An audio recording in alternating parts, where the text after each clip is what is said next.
California Haunts Radio Night. Please take this time to gather some popcorn, hamburgers, hot dogs, maybe even dinner or whatever snacks you eat, and have a sit down in front of the TV, the computer, or even your cell phone and enjoy the show. If it's Monday or Wednesday night, then it must be California Haunts Radio Night. Please take this time to gather some popcorn, hamburgers, hot dogs, maybe even dinner or whatever snacks you eat, and have a sit down in front of the TV, the computer, or even your cell phone and enjoy the show. If it's Monday or Wednesday night, then it must be California Haunts Radio Night. Please take this time to gather some popcorn, hamburgers, hot dogs, maybe even dinner or whatever snacks you eat, and have a sit down in front of the TV, the computer, or even your cell phone and enjoy the show. If it's Monday or Wednesday night, then it must be California Haunts Radio Night. Please take this time to gather some popcorn, hamburgers, hot dogs, maybe even dinner or whatever snacks you eat, and have a sit down in front of the TV, the computer, or even your cell phone and enjoy the show. If it's Monday or Wednesday night, then it must be California Haunts Radio Night. Please take this time to gather some popcorn, hamburgers, hot dogs, maybe even dinner or whatever snacks you eat, and have a sit down in front of the TV, the computer, or even your cell phone and enjoy the show.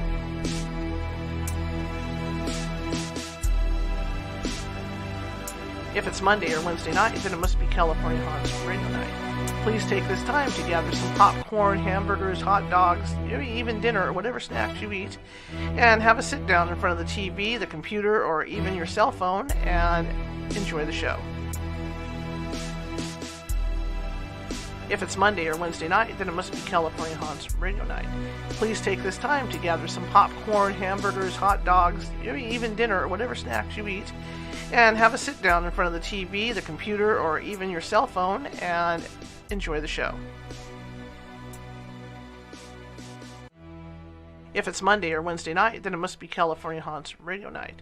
Please take this time to gather some popcorn, hamburgers, hot dogs, maybe even dinner or whatever snacks you eat, and have a sit down in front of the TV, the computer, or even your cell phone and enjoy the show.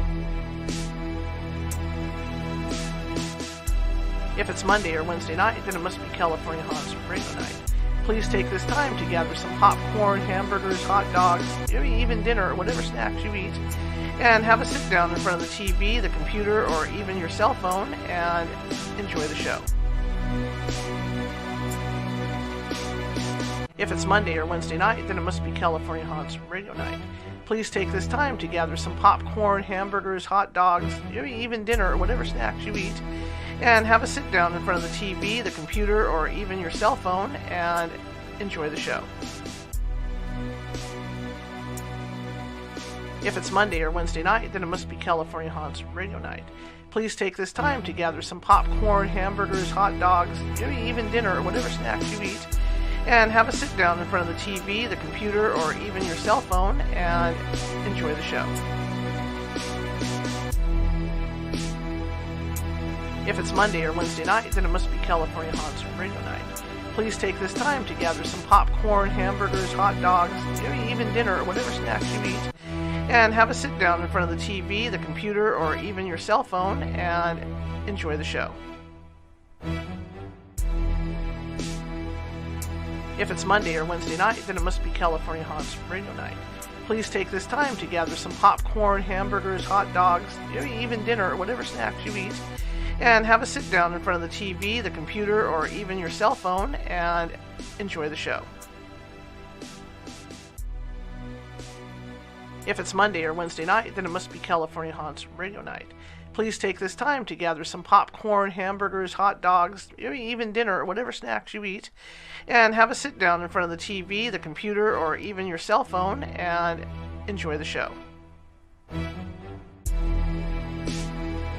If it's Monday or Wednesday night, then it must be California Haunts Radio Night. Please take this time to gather some popcorn, hamburgers, hot dogs, maybe even dinner or whatever snacks you eat, and have a sit down in front of the TV, the computer, or even your cell phone and enjoy the show. If it's Monday or Wednesday night, then it must be California Haunts Radio Night. please take this time to gather some popcorn, hamburgers, hot dogs, maybe even dinner or whatever snacks you eat, and have a sit down in front of the TV, the computer, or even your cell phone and enjoy the show.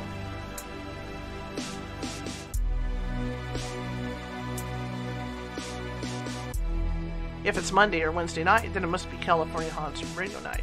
Please take this time to gather some popcorn, hamburgers, hot dogs, maybe even dinner or whatever snacks you eat, and have a sit down in front of the TV, the computer, or even your cell phone and enjoy the show.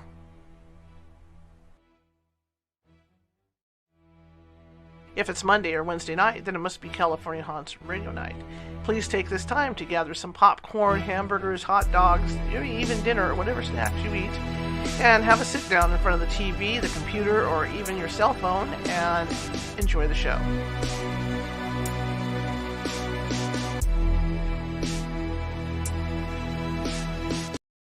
Hey, welcome to California Haunts Radio tonight. My name is Charlotte. I'll be your host for the next hour.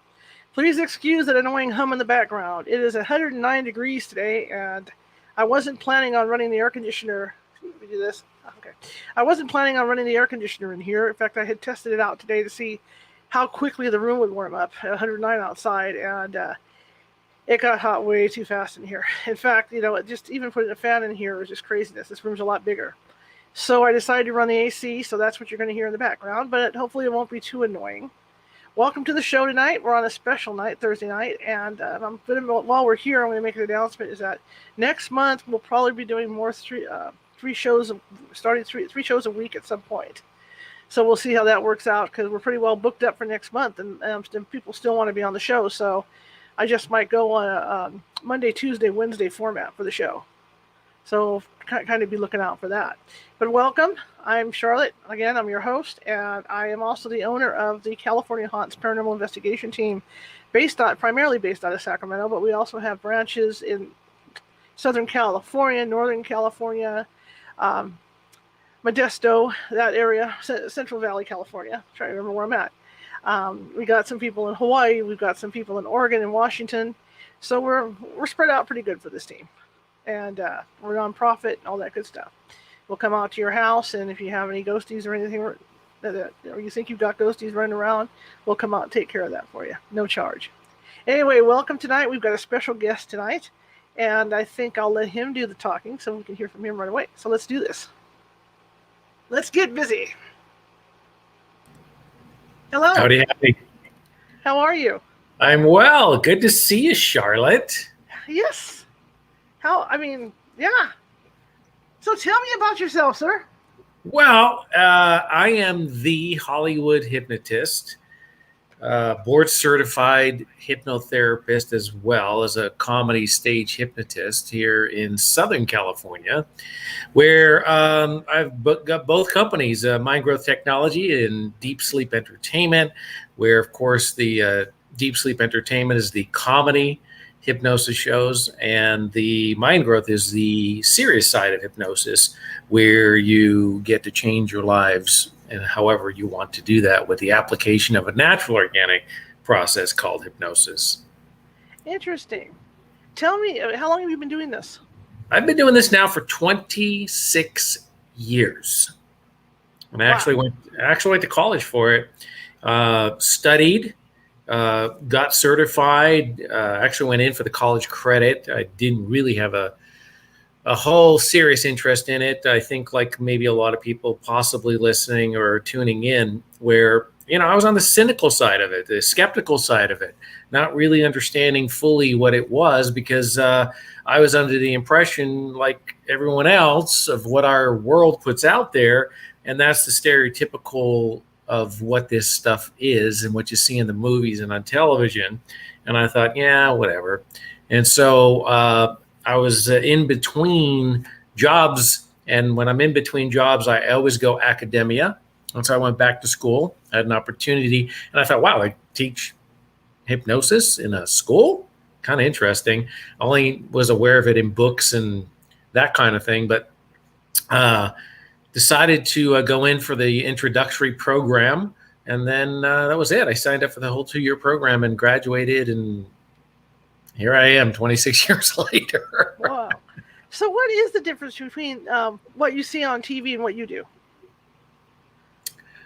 Well, what you see on TV is not much different in regards to showing people the entertainment side of hypnosis. I mean, if you go and check out my YouTube and my website, you'll see all of the television appearances that I've done, which they always want to put that little spin on it to sensationalize it, to make it a little more mysterious, and to show how, I guess, powerful that it is in that way.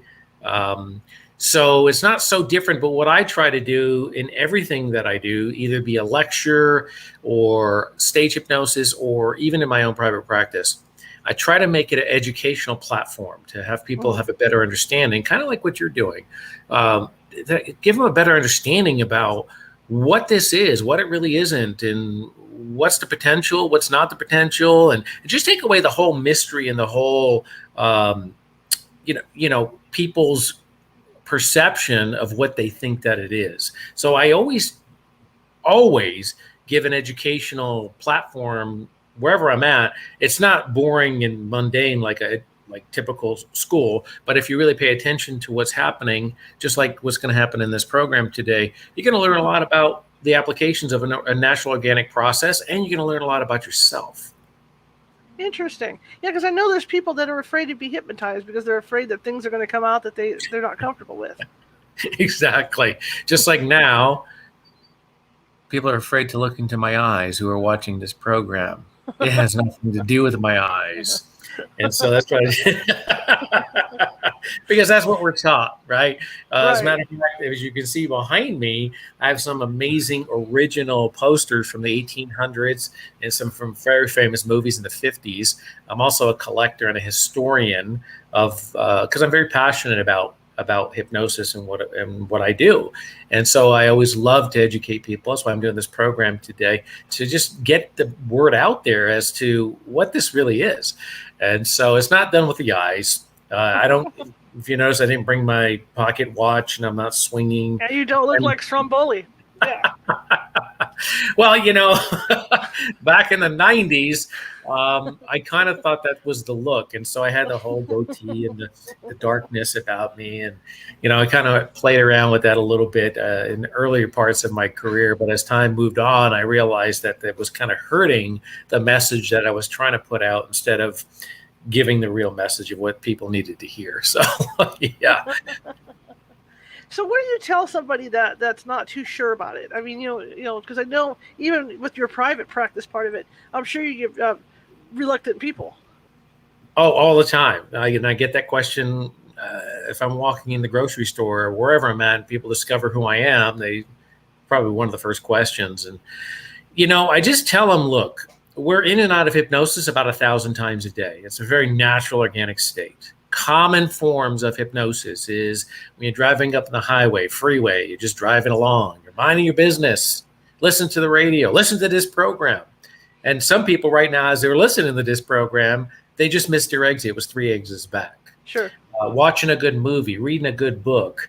I had a very, very interesting conversation with James Cameron.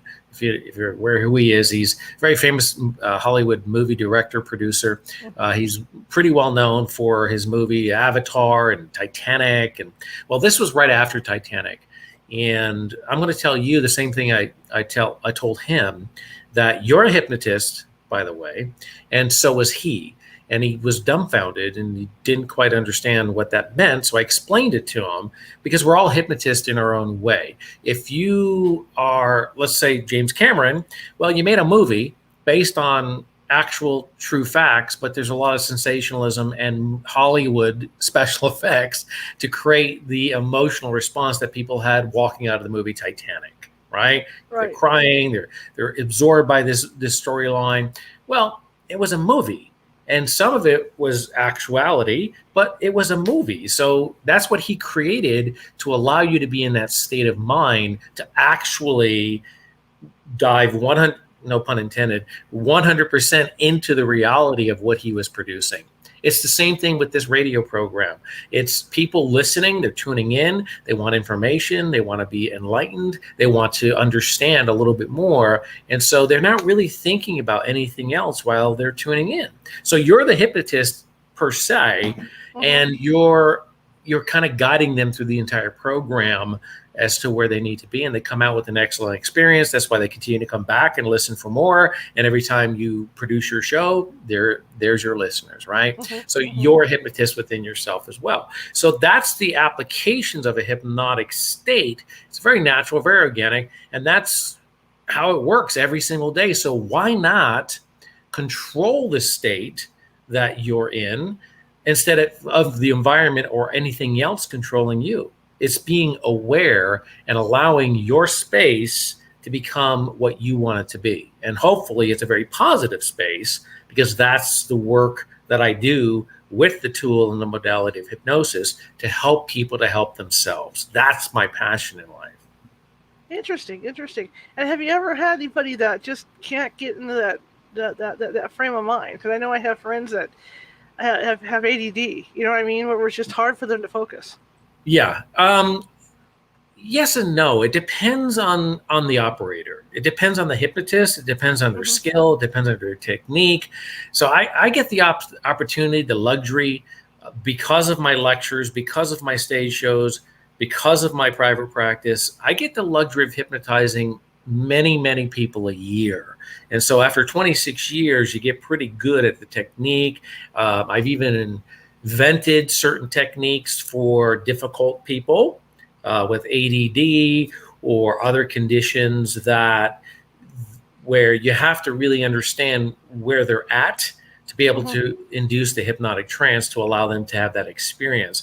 And so, again, it comes down to, like anything else, the operator, the hypnotist, and how skilled and how long they've been doing it, all of those things that allow one to become a professional, to really allow somebody to have that experience. And so over the years, I have dealt with so many different, not only in the stage settings, but in my private practice, with so many different issues and so many different requests of life, that I've had to really understand that myself, and it became very challenging. And of course, here I am today, my success rate's hitting around 98, 99%. That's incredible. And, you started out like anybody else. How did you manage being able to hypnotize celebrities? This is what I'm fascinated about. Did they start coming to you, or did you have to find them, or how did that work? No, like any other doctor, you don't see the doctors, they put advertising out there, and there's no like neon signs to come into their establishment to get medical treatment. And so as a hypnotherapist, that was a challenging scenario for me as well. And so I basically started, that's why I started the stage shows, we'll get to in a minute, but I'll answer the question as to how the celebrities started coming, where when I graduated, I decided, okay, I'm going to take a run at this and really get into it. Opened up my own private little practice up in the Valley in California. And the word started getting out, because I started with the traditional concepts of what hypnotists are known for, which is stop smoking, lose weight, stress, and anxiety. So I started out that way as well. And the word started getting out about how successful I was and how I was able to help people within a couple of sessions. And so, being in Los Angeles, an entertainment town, the word gets out pretty fast of what's going on, because people think it's a very large world, but in the end, it's really a very small world. And it's so interesting how people are connected in so many different ways in this little small world that we really live in. And so the word got out, and then the celebrities started coming, because they have issues just like anyone else. They're human, and they have things and challenges that they wanted to overcome, and they have the resources to do it. And so therefore they started hearing about me, and one thing led to another. And of course, everything that I do is confidential. And so I wasn't allowed to really speak about it or advertise it or any of that. It wasn't me who really even named myself the Hollywood Hypnotist.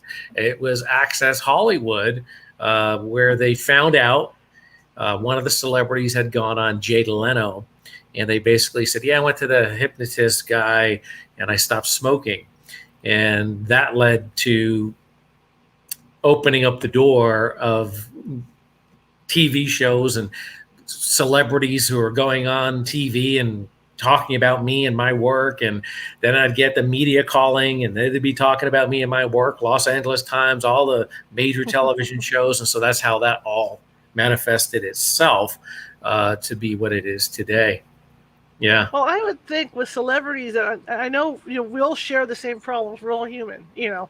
But I would tend to think with celebrities that it might be magnified a little bit because they have to look a certain way on camera. They have to, not have like the smoking vices. I think wouldn't be a real hot thing when you got to kiss your co-stars, that kind of thing. So I would think that it would be something that they would really, really want you to be doing.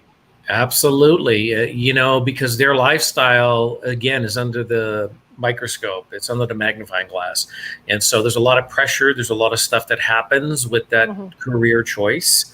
And so therefore, with that comes a lot of things that have to be dealt with as a human being.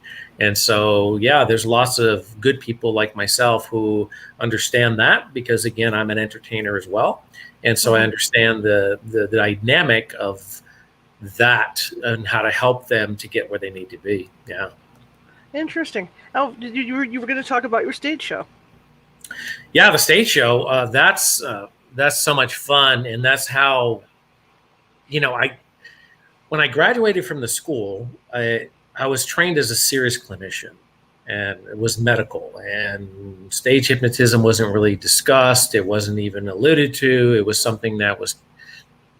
You don't want to get into that area because it will ruin your reputation. Stage hypnotist or those guys you see in the carnival and sideshows and all of that kind of thing. If you're going to be a serious hypnotist, then don't even think about it. Well, the story is that as I was progressing in my little tiny office up in the valley, of course, at that time, I started seeing a lot of celebrities and a lot of entertainment people, as I do today. And I don't like to emphasize that so much because, again, I'm not just exclusive to the celebrities or sports figures. It's everyone. Anyone who wants to call my office, I'm more than happy to help. That's what my passion is to help people to help themselves, not just that market, but that's what I've become known for. So what happened was one of my patients was going to a party, and they had told this major producer up in the hills about me. And he kept calling my office because he was having this party up in the hills, and it was a very special party, and he wanted some entertainment. And he was familiar with, and I don't know if you're familiar with some of the old hypnotist who used to dominate the Los Angeles area, which is Pat Collins. And so he was familiar with Pat Collins. And so he wanted, of course, he couldn't get Pat because Pat was very sick at that time and she was not doing this stuff anymore. She was pretty much retired. So he wanted somebody to come to the party and do some stage hypnosis at the party. And he kept calling and calling. I said, no, that's not what I do. That's not what I do. And he said, no, I want you to come. You're the only one. I've heard great news about you. I'm having this party. I need you at my party. No. I'm a serious clinician. I will not do stage hypnosis. So the story goes, he finally, after several weeks of calling my office, constantly asking, he said, I'm sending a courier. This is back in the day. They don't do these things anymore. But he said, I'm sending a courier to your office with a blank check. My party is in 3 days. You fill out the check of what you feel is appropriate and the amount, and I'll see you on Saturday. Well, the courier comes to the office, And he had to wait a little bit because I was in session with someone else, and he sat out there, and I walked out, and he says, "This is the check from so-and-so." And I said, "Okay, fine."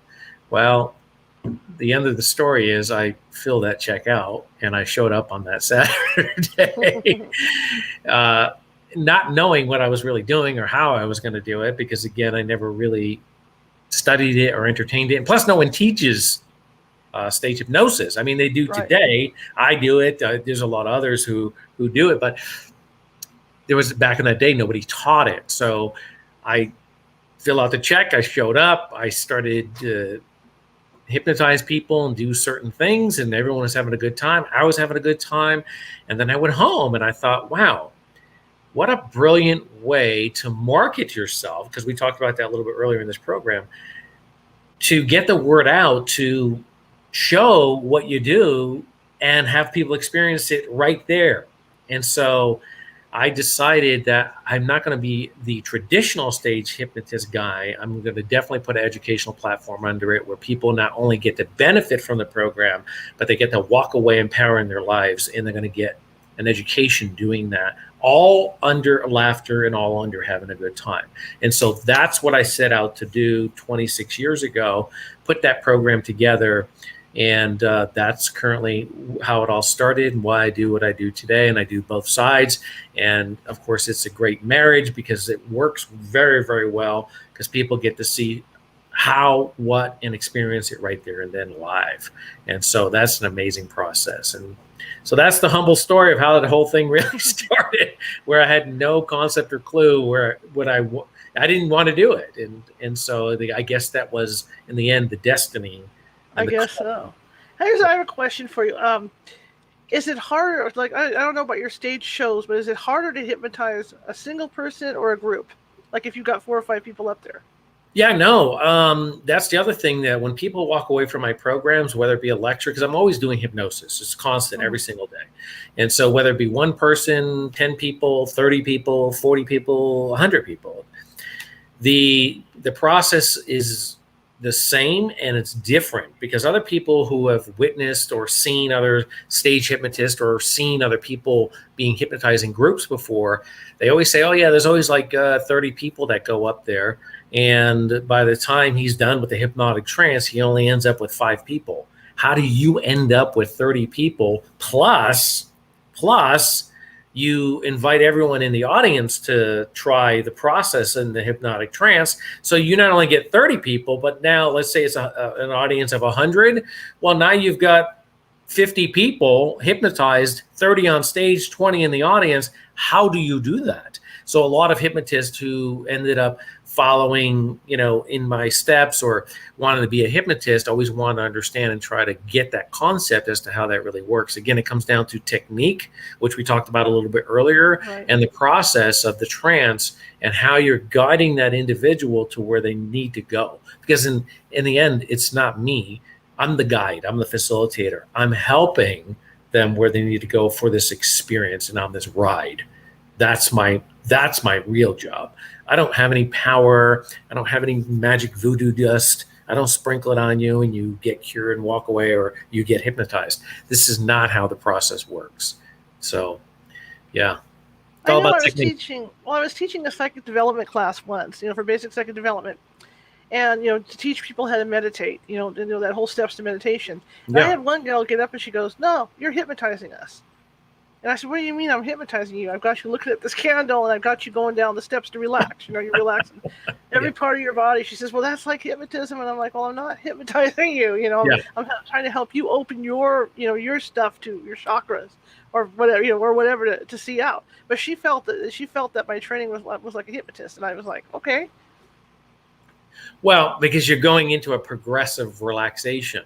And so people make that mistake with meditation, yoga, or anything along the lines. It's all the same, but not the same. It's really hard to explain to people why what you're hearing and what you were doing, which is a guided visualization or a meditation, they're thinking it's a hypnotic state. In actuality, technically, I can say that it is. It is, yeah. It's not a formal, but it's it's pretty much the same. Now, the differences between hypnotic state, meditated state, yoga state, all these other states, a Buddha state, is this. In a hypnotic state, and of course, I'm very biased to it, because again, and I've done my research and I've explored all the other modalities. So it's not like I'm just talking out of my hat. Mm-hmm. The differences is the following: when you're in a true hypnotic state, it's a self-hypnotic state. You're actually in control of everything around you, and including your environment, which is again very, very important. Because when you're in a meditative state, guided visualization state, again, et cetera, all the other states, those states, you're open to the negative and the negative energy, right. whatever's coming in around you. You're not really blocking those things out.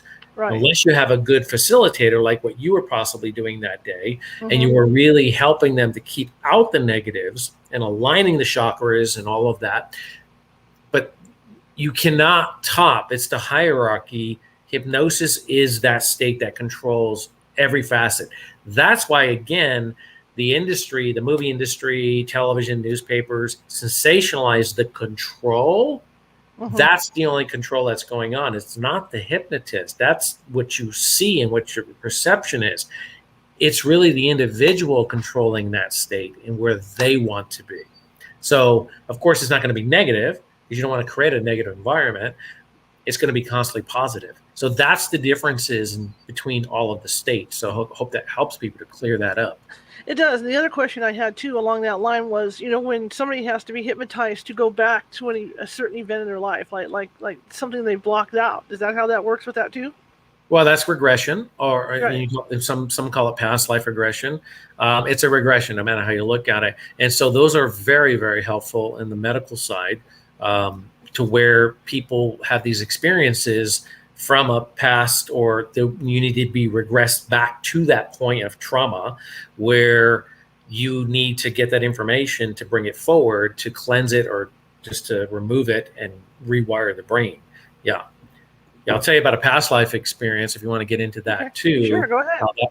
How that works. Yeah, so early on, again, in my career, the word got out. And not just to the industry and the entertainment industry and all of these things. It got out pretty much nationwide. I guess the website helped as well, because it's hypnotist.com, and I've owned that. I got in early on the social media and all of that stuff before anyone even was aware of what was happening. And so when I got the website, of course, people are now, oh, what's a hypnotist? Oh, I'll go to hypnotist.com, and boom, they find me, right? And then fortunately enough, I was able to, have all of these television appearances and already have my reputation working on my career to be what it is. So I get this phone call from this woman, very, very wealthy woman from Connecticut. And her issue was, I have this severe pain in my shoulder, and I've been to every specialist, every doctor in the entire world. I can do that. I'm so-and-so, and I have the resources to do it. And I've had this pain for 40 years, and no one has been able to help me with this pain. I've been in every medication, surgery. She went on and on and on about this pain of 40 years. I feel that you're the person who is going to help me take away the pain. I've heard enough about you. I've read about you on the website, and you're that one who's going to do it for me. So I said, okay. We set up 6 sessions with her, and she was to fly out to California, come to my office, and we were to proceed with the process. So the first thing that we did was, again, like anything else, you have to prep an individual, educate them, give them a better understanding about what hypnosis is, what it isn't. And she felt that her experience was going to be healed through a past life experience. And so I told her my stance on past lives. It doesn't mean I don't do them, but I'm a little more scientific, where being scientific, just like getting into hypnosis for me, was a big challenge, because I would outthink, overthink what was really happening instead of being in the experience. Kind of like the work that you're in. Mm-hmm. You have to really be open and see for what it is to understand what it really is, and not take the stance of skeptic and cynicism and all of these things that we do as humans. You have to really be open and allow the process to happen, right? Right. So past life regressions, if there's no scientific evidence or proof of this stuff happening, then for me, it doesn't exist, because I read Shirley MacLaine books. I back in the 70s and 80s, when past lives were really taking flight and everyone was doing them and it was a big thing, and there's just no hardcore evidence of this. So I explain this to her. It doesn't mean I won't do them, doesn't mean I can't do them. It just means that this is my stance. So I proceeded to do a past life with her through the applications of hypnosis, because you can only get somebody into a past life if you have to do hypnosis or meditation, right? Right. So she goes into this past life, and I asked her to describe everything, and it was like a classic movie from the West, the old West, okay, where they're coming across the country and they're coming to California to hit the gold rush. And as they get halfway, there's a big fight that breaks out. So all of the covered wagons get into a circle. All the women and children are asked to go to the back of the wagon for protection while everyone else fights the Indians. Well, this arrow comes blazing through the canvas of the wagon and gets her right in the shoulder. So, of course, back in 1800s time, medical technology isn't as advanced as it is today. So this is where the root of the issue was for her in this past life. So, of course, during the past life, we healed that process with modern medicine and technology. Of course, not real application. This is all within our mind, and allowing her to heal that pain that she's been carrying for 40 years. Take her out of the past life, and the magic happened. Gone. No more pain. 40 years, completely healed from the process. So it doesn't matter what my stance or my take is on a past life regression. I'm interested in the end result. And the end result is someone getting healed from the process and allowing them to have a positive experience. That's amazing. Was there any evidence of her? I'm trying to get rid of that light. The sun's starting to come in and around the side here. So was there any evidence of this, or it didn't matter?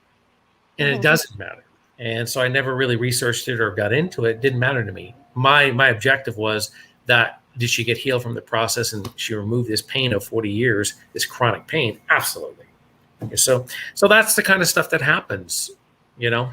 That's amazing, because there have been studies in people that this has happened to over the years, where they have had these pains, or that they have a mark on their arm or whatever that goes back to a past life, from a past injury. Right. It's fascinating. It's absolutely fascinating. Right. It's absolutely fascinating. The whole process is absolutely fascinating. To watch this unfold is absolutely fascinating. I mean, everything about it. Again, if you're into that kind of thing, and even if you're not, just to allow and see that to take effect, you just stand in awe. And even after 26 years of doing this, I'm still in awe of so many different things of when I get into the serious side. And not only the serious side, but even when I'm doing the entertainment, there's so many different things that happen with the experience. No matter where I'm at, it's different every single time somebody experiences hypnosis.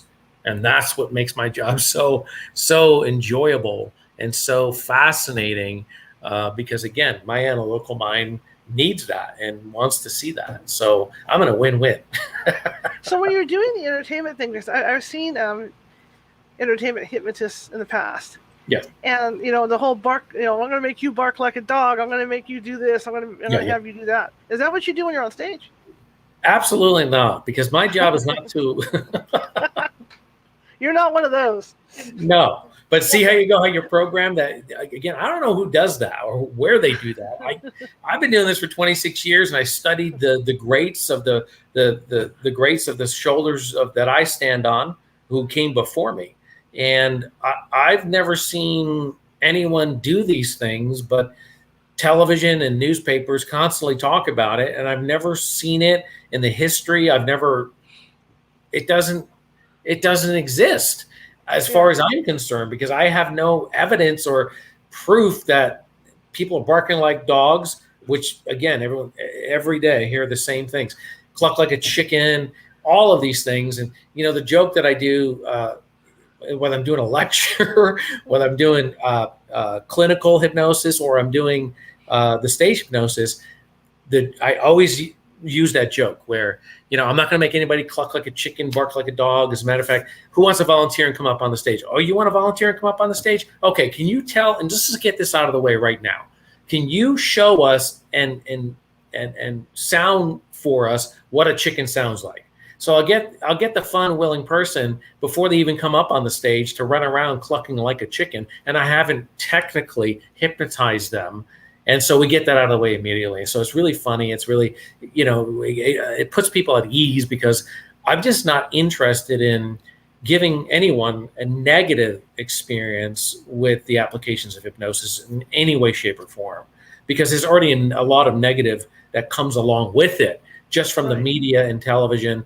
And that's why I do all these television programs. That's why I'm doing this program today, to educate, uplift, and inspire people to have a better understanding of this powerful modality, a natural, organic resource that's available to all of us, and to allow them to experience it for themselves.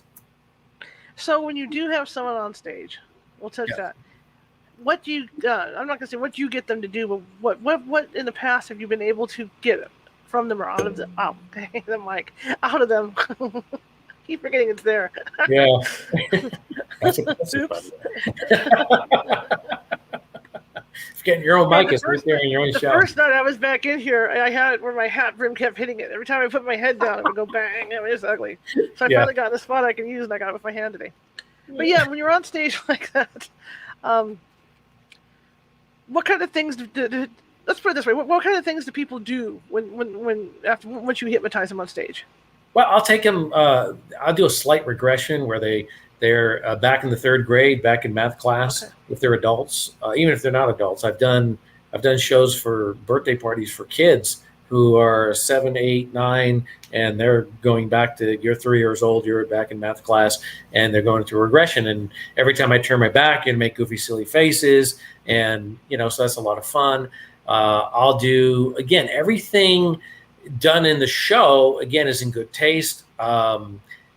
It's basically everything that I would personally do, and I wouldn't have to be in hypnosis, quite frankly, to do the funny and the vulnerable bits that people are going through in the process. And I think that's why, as well, Disneyland, I'm the only Disney World hypnotist that they ever bring into their venues and their events. I'm that guy as well, because the show is a very audience interactive, and it's a family-oriented show where there's nothing offensive, and I'm not doing like the X-rated or the R-rated shows that because they're out there and they're in Vegas, and they're shows and they're quality shows for what they are, for the environment that they're on. So if I'm in Vegas, I want to see a little more risque, and I want to see things that are R-rated, X-rated, and that's Vegas, and that's what you go see, right? So there are colleagues of mine who do that, and they do it quite well. Again, I'm not here to judge. That's the experience that they want to have with the applications of hypnosis, and they want others to have that experience, and they're doing quite well with their shows because they're sold out every night, and that's what people want, and that's fine. I don't have any issues with that. But for me, I always want to keep it as a positive, again, educational, fun experience, because that transition will go into the clinical, where people start to really think and examine themselves and look in the mirror and go, you know what? I have low self-esteem. I have confidence. I have a smoking issue. I have a weight issue. And so if that stuff worked for me up on the stage in front of thousands of people, because again, the number one fear, do you know what that is? Number one fear in the world? No. Public speaking. Oh, that's true. Yeah. The number one fear for anyone. And so when you get in front of people, and believe me, I know all too well because I'm an introvert. And so am I. Yeah, so you get it. You get it. And so now, when I started to perform in front of 20,000, 30,000 people, you can imagine from an introvert's perspective how overwhelming that is, because I wouldn't even go to all the parties and all the great things that I was invited to in Hollywood because I was awkward and uncomfortable in front of two people.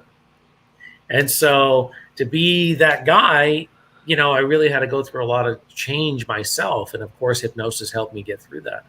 And so that's what I want to do for others as well, is to really allow them to have this experience where now they start to look in the mirror and they go, well, you know what? I'm human and there's some changes I would like to make in my life, just like me. And as I continue to do to this day, because we're not perfect people. And so there's always something that we want to change in our life. And for me, those were the two biggest things for me in the beginning of all of this was number one, introvert and being shy. And number two, I was a nail biter. Used to bite my nails all the way down.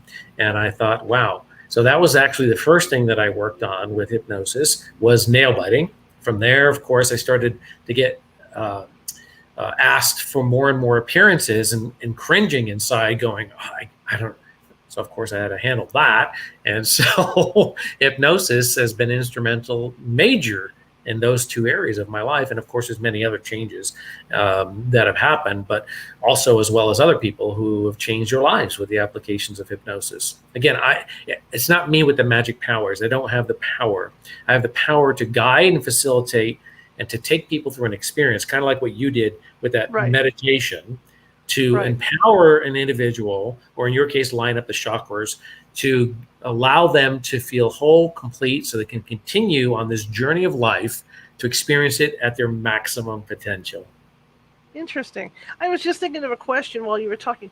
When somebody goes under like that, because again, going back to what I've seen, which obviously isn't really cool, but about remembering what they did when they were under hypnosis. Are people able to do that, or no? Yeah, good question. Yes and no. It depends on the individual, the personality. Some will have the experience. They completely forgotten everything. They have no concept or clue what happened. That's why we make a videotape available after the stage hypnosis shows, where they can see themselves and start to and realize, yeah, that was you. Because it's not in their nature, it's not in their personality. Even their friends and family would be like, oh my goodness, I can't believe what just happened with that person. So yeah, some remember, some don't. It depends on the individual, how they allowed themselves to experience the process. So it's very, very individualistic, and it really depends on the person. Yeah. Interesting. Yeah, that was another question I had. Is, do they get to see what they did on stage, or is their family going to laugh at it? But you just answered that. Oh yeah. Well, absolutely. I videotape all the programs, and so they get to see that for themselves as to what happened. Yeah, I even go back and look at some of them myself because, as the entertainer or the person who's the stage hypnotist, it's really hard to see it from the audience perspective because you're the one guiding the entire process. So you're not really seeing it yourself. You're seeing things happen, but you're not really enjoying the full flavor of sitting there watching a show. So I'll go back and watch some of these because some of them were so powerful and so dynamic. And I'll walk off stage and go, wow, so I'll go back and look at it myself and just enjoy as an audience member looking at this as a third person point of view. So yeah, it's really fun. Without naming names, are there any particular times that you've done it that stand out? Any names that stand out? No, I don't want. You don't have to name names. I'm just saying anybody that you've regressed that something within them that stand out that you can tell us about.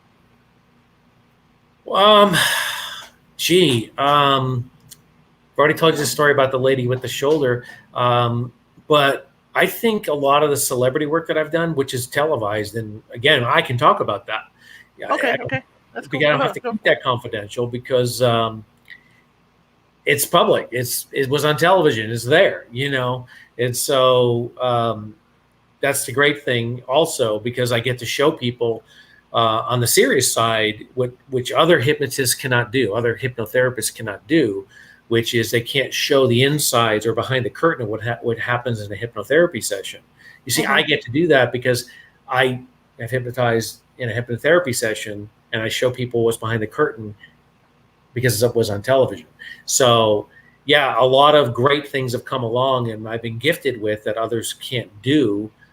Because again, everything, if it's a serious hypnosis, it's confidential. It's like any other therapy or any medical. Right.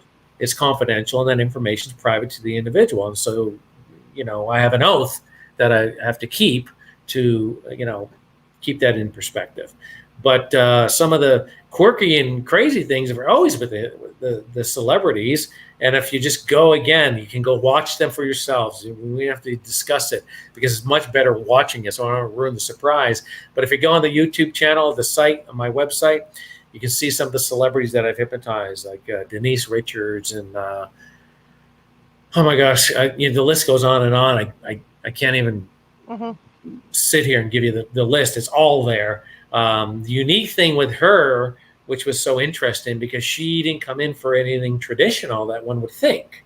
She actually came in, and the producers told me something different before she came in, and we had set that whole thing up. So I was under the impression we were going to do something completely different in the office, and she's decided they're not going to do any of that, or she wasn't aware of what they wanted to do, and she wanted to basically be hypnotized because she had just had another baby, or it was her children. She was much more concerned about her children, and she has a mouth like a sailor. She's a lot of vulgarity. She's swearing every other word.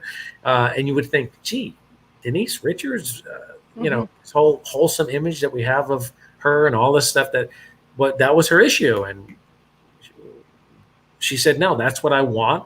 And we filmed it, and it's there live. You can go watch it yourself, where she wanted to be hypnotized to stop swearing and using vulgarity, and not only in her personal life, but in front of her children and all of that kind of thing. So I thought that was unique and interesting back in those days. Right. Again, I've been in this 26 years, seen all kinds of things, all kinds of different things. And again, it's not my position to judge when someone calls me with some of the unique things that we as a society or a world, frown upon or think about. Oh, that's not, why should that be? I mean, we all have issues in different ways. We all communicate, and we all receive communication differently in our world. And so I'm not here to judge. I'm here to utilize the gifts to help someone get to their ultimate maximum potential in life through the modality of hypnosis, because I'm passionate about it. I believe in it, of course. I've been doing it for 26 years, and I've seen massive changes in millions of people's lives because of the work that I do. And again, it's not about me. It's about one, trusting and allowing my techniques, my applications, my experience, my professionalism to guide them to where they need to be and give them those tools that they're hungry for. That's really my job. So you want to call me a hypnotist, you want to call me a mentor, you want to call me a coach, you want to call me whatever you want. The bottom line is that's the work that I do. It's helping people to help themselves and utilizing these powerful techniques of hypnosis, neuro-linguistic programming, and other modalities to get those individuals the help that they need to move forward to enjoy life 100%. That's Absolutely. Really cool. Yeah. Hey, what about COVID? I mean, everybody's been locked up for a year. Have you been getting calls to work with people because they're coming out of that COVID hibernation? I love that question because I'm gonna give you another story. Okay. So, of course, through the years, I have been very challenged with my private practice in my clinic of seeing people because as the word got out, of course, more and more people want to come and visit you because they want help, because your success rate is heard about, your technique, and everybody wants a piece of you and wants to get in for session. So I had to devise a system, and we're going back now 17 years, I think, 17 years, where I would visit the clinic on certain days, but visiting the clinic for me would now we only have 24 hours in a day. So you get travel time to and from, you've got to sleep, all of these things. And so I had to figure out how to maximize time. And I also had to figure out when people are calling me from Japan and Europe and France and England, and they're desperate for help, but they can't afford to come to LA to see me. So I had to really start thinking about what techniques I'm going to do. So early on, I started utilizing the technology we have today, just like the technology we have here, right? This isn't Zoom. This is, who is this? StreamYard. StreamYard, yeah. So Zoom, StreamYard, all of these platforms StreamYard wasn't around, but it was others. And so I utilize those platforms to talk to clients, and plus we had a time change as well, to talk to patients in Europe, in Japan, and do therapy exactly as we're doing it right now, or over the phone. That not only maximized my time, but I was able to see more patients during any given day. And so my colleagues got wind of this. And of course, there's always hate in the world because someone's envious or jealous. And so I had a lot of flack.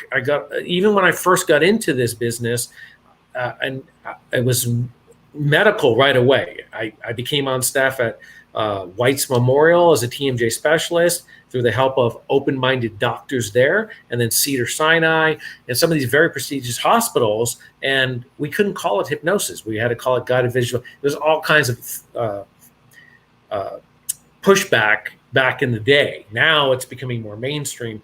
But even with the work that I was doing as a therapist, I was getting frowned upon with the psychologist, my own colleagues. Everyone was, no, this is not how you do that. This is not ethical. And all of these things that became very, very negative. And so I kept pushing forward because I really believed in what was happening, and I was seeing the results, and people were helping themselves. And so the irony is why I tell you all of this is fast forward to our current pandemic that happened a year ago. So all of the medical professionals, including my colleagues, now are in a tailspin because we can't see people. We can't have office visits. And there was no protocols in place at that time. This is the early beginnings of the pandemic. So no one knew what to do, but everyone was losing work and there was no business and people were in a tailspin. So guess who they were calling? Me. And so I became a coach to help and to guide people. You see how everything becomes cyclical? When you're really doing what is truth, the rest will fall into place. Feel the Dreams. I love that movie because, again, do what you love and the rest will come. Sometimes you got to work hard for it, and there's going to be a lot of pushback. But if you really believe it in your heart and it's meant to be, it's going to happen, right? So I don't want to get my soapbox. But long story short, fast forward 20-something year, 26 years, I'm getting the phone calls. How do you do that, Kevin? Please help us. We want to start. And now they call it telemedicine. And now it's a mainstream thing because of the pandemic. You have dentists who are doing dentistry over this format and this technology. And so that's what it all became about. And so I became a coach and I became a mentor and I became a trainer, helping others in the medical profession to do exactly what I've been doing for the last 20-something years. So, of course, now I'm a hero, but back then it was taboo and I shouldn't be doing what I'm doing and how dare I? And, you're giving all of us a bad name and all of that negativity that came around. Well, here we are. And so, yeah, it's a great question for me because I don't get asked that, and people don't really think about that. So good for you. Another question I have is your sessions. How long do they last? About an hour. Yeah, Okay. roughly an hour, no longer. And then it depends on how many. So let's say smoking. Smoking can be anywhere between 1 to 6 sessions. But Mm-hmm. again, everything's individualistic. I've had people stop during a stage hypnosis show because at the end, like I said, is an educational platform, and I also give them empowerment at the end. I do what I perfected many years ago, which is a mini hypnotherapy session at the end of the show, where it's not boring and people aren't sitting there going, what just happened here? We're having fun, and now it's sterile and boring. It's kind of incorporated into the whole thing where they don't even know what's really happening. But at the end, I empower people and I allow them, because they've already been hypnotized throughout the entire process of the stage show, I give them suggestions Mm-hmm. in a clinical way to change their lives. So I've had great success with that over the years, obviously, and that's why I continue to do that, where people have stopped smoking 40 years, 2.5 packs a day, Camel non-filter, stopped right there on the stage. Wow. Stuff like that. So all kinds of great reports and emails and stuff that has come in through the years of, me, because I never know till that somebody tells me, because I know the work that I'm doing, but nobody comes up to me. Now, in the case of the smoker, that happened live right there, where, he asked to take the microphone. He proceeded to go into his pocket, tell his story. I'm a 40-year smoker, 2.5 packs a day, Camel non-filter, and I had the greatest experience ever on this stage today. I didn't want to come up. My wife saw this guy on TV. She knew what was going to happen. I'm a skeptic. I was cynical, but I had the best time ever. I feel absolutely amazing. And then he gave us some suggestions, and my suggestion was to stop smoking. And he reaches into his pocket, pulls out a fresh pack of Camel non-filter, crumbles them up, throws them to the ground, declares he's not a non-smoker, 40 years, 2.5 packs a day. And the crowd is in awe, and everyone's cheering. It's like a movie. 3 weeks later, I call him up. I said, "Hey, what's happening? Still there? Do you need reinforcement?" He said, "I stopped that day. I'm done. Thank you so much." So that's the kind of experiences, that's the kind of stuff that happens in my programs. Yeah. I have a question in the chat room. We probably covered this, but we'll ask it again anyway. Can Kevin hypnotize anyone? Yes, including animals. And I can hypnotize all the way down to 5 years of age. Wow. Yeah, that's phenomenal when you watch a 6-year-old get hypnotized, and of course the parents is like, how do I do that? How do I learn these techniques? Because as a parent, it can get frustrating at times, and raising children is not easy at all times. And so when you see the child, 6 years old, 7, 5, go into a hypnotic state, and that's just the stage stuff, but even the clinical side, and they watch this because they're in the room. It's nothing where it's, they're there the entire time. They're just completely fascinated by when the child goes into this hypnotic state. And quite frankly, it's not much work for me. I've devised different techniques over the years for different personalities and different individuals, but children are pretty much in a hypnotic state 24/7. So it doesn't take much for me to guide them where they need to go. I just need to get them into a different mindset. And the illusion of what you see on TV and in the movies is what happens behind the curtain. They're going to that relaxed state, and they're, look like they're zombied out. And that's when the parents get impressed, because they're like, how did you even get my kid to relax? My kid doesn't relax. Here's a question. This is something, as a newspaper reporter, that I ask my interviews. Sure. You're standing on a street, let's say Vegas, since Vegas is Vegas. Yeah. And it's a street full of hypnotists. Okay. Yes. And you're standing outside your particular venue, and you're trying to draw people in. How do you do that? Wow, that's an excellent question, and not too far off from reality, by the way, because we have massive conventions. As a matter of fact, there's one coming up in August called Hypnothoughts, where all of the hypnotists gather, and we. I like Hypnothoughts. Yeah, it's a great name. That's what the organizers named it. Oh, that's awesome. And so all the hypnotists get together. There's another giant convention called the National Guild of Hypnotists over in Nashua, New Hampshire. They get together every August. And so we all gather. We do clump up like that. But to get them in to see the show, that's a good question, because for me personally, it's not too challenging, because I've established myself as to who I am, and Hollywood hypnotists speaks for itself. I mean, people don't remember the rest of my name. They just, matter of fact, they'll come up to me after a show and they go, I'm sorry, I forgot your name, but I know it's Hollywood Hypnotist. Is it okay if I call you that? You can call me anything. Just don't call me Shirley, right? So, yeah. So for me, I would think if I'm going back to some of my earlier days to get them in, I would, again, just promote the positiveness of the feeling. I'd probably hypnotize somebody right there on the street. They call it street hypnosis now. Again, everything has a name now. Back when I got into this, nothing had a name. And so there is actual street hypnosis. So I'd probably hypnotize anyone who was there and willing, and to show them right there and then do this little mini hypnosis show right there on the street to get them into the full, evening performance of what was going to happen. That's probably how I would do it. Yeah. Awesome. How can people get a hold of you? Oh, easy. Hypnotist.com. I'm going to spell it because sometimes even when I spell it, when I'm typing to an email, I misspell it. And I'm thinking, wow, I've had this website for 26 years. Sometimes I even misspell it. So it's hypnotist.com, HYP as in Paul, NOTIST.com. So easy, so simple to remember. And if you go there, you find all kinds of fascinating information, free information, all the questions that one has about hypnosis. I've, through the years, answered them. That way you don't have to send off an email and waste your time, waste my time. Pretty much everything is there. There's a link or a tab on the website where you can just hit that tab and most of your questions will be answered. But if not, email me.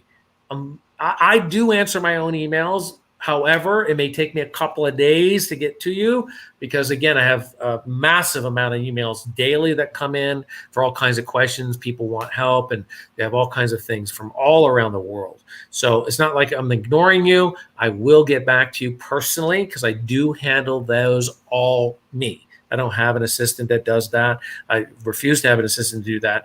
If you have a question, email me. There's also on the website, we put up one of those instant chats. So if you go there, you can chat immediately with somebody. Now, you're not necessarily going to get me, but you'll get a qualified, experienced individual who will answer your questions if you have any questions at all. So that's how immediate things have become when they contact me through the website, which is hypnotist.com. And then from there, you can call my office. There's so many various ways to get a hold of me, but the main way, because I'm up on all the social media, the YouTube, Instagram, Facebook, all of that. And again, like I said, I understood those markets early on, and I was able to get, the hypnotist.com, which is, I always tell people, that is my retirement. When I retire, I'll sell the hypnotist.com because it's like McDonald's.com, right? Oh yeah, you'll be able to sell that for the high mark, boy. Absolutely. And so I get requests pretty much every other day of somebody wanting to buy it, and not just somebody. I'm talking about major corporations because it's a great domain, and so that'll be my retirement at the end of the actual website. Awesome. Yeah. So yeah, they can get me any way they want. Terrific. Yes. Thank you so much for coming on. I really appreciate it. Well, no, thank you for having me because, again, we had a great chat. You had some great questions. And this is what I'm going to do. Are we live right now, or is this going to be edited and broadcast? We're live right now. We're live. Well, even better, because this is what I'm going to do for the listening audience, the watching audience, however you're going to do it. I'm going to make this available for 7 days. 7 days from today, this offer will be available because of this program and because of you allowing me to come on and talk about this amazing application. I'm going to offer for free a $190 self-hypnosis package where if you email me through the site, hypnotist.com, and put in the header the name of this program and your name, and maybe tell us a little bit how you like the program, if you have a question. But if you contact me, we will email you an MP3 programming system called self-hypnosis, and you will be able to take yourself in hypnosis, out of hypnosis, and to change your life with that program. $190 program, free for 1 week because of the amazing people that are watching, listening to this program. All right, that's really cool. That's awesome. I might even take you up on it. That's Absolutely. Matter of fact, I have your email. I'm going to send you one. You're the first okay. one. As soon as we get off of this, See, guys, I'm the first victim. I'll do it to prove it to you guys. It's so cool. And then you too can bark like a dog. Yeah. I can bark like a dog. And I could say he got in my head. He was staring at me and got in my head. There you go. Awesome. All right. Well, thank you very much. Thank you so much. And we'll do it again. We'll try to get together and have you on again. I was just going to say that. I'd love it. All right, Kevin. Thank you. Have a great evening. Stay safe. Yes. Yep, you Bye. too. All right. So that was terrific. Anyhow, we'll be back on our regular time on Monday. Let me fix my camera. Lean forward. There we go. See? Now you can kind of see me. We'll be back on Monday at 6:30 p.m. with our good friend Kathleen Martin to talk about UFOs and alien abductions that she's worked on during her career with MUFON. So I'm excited about that. And like I said, we may be going to 3 shows a week in July. We'll see how that goes. I'm only at the 17th, and I'm already booked up for July as far as shows go. So people are wanting to come and see us, and I'm excited about that. Again, the t-shirts are for sale on the website at www.californiahauntsradio.com. I keep wanting to say .org because my regular paranormal team is at .org, so I keep wanting to go back to that, but it's californiahauntsradio.com. And you see that thing running at the bottom? It's my turn to beg for some cash here, just like KVIE. I want to keep these good shows coming to you, and the only way I can do that is through donations. My team is nonprofit, and everything that comes in either goes for equipment for the team or it goes towards the internet and the other equipment that we use for this show. So I thank you all for coming, and I will see you on Monday, okay? Let me get the thing clicked over. There we go. Someday I'll have everything prepared like I used to. But again, thank you guys for coming, and I will see you on Monday.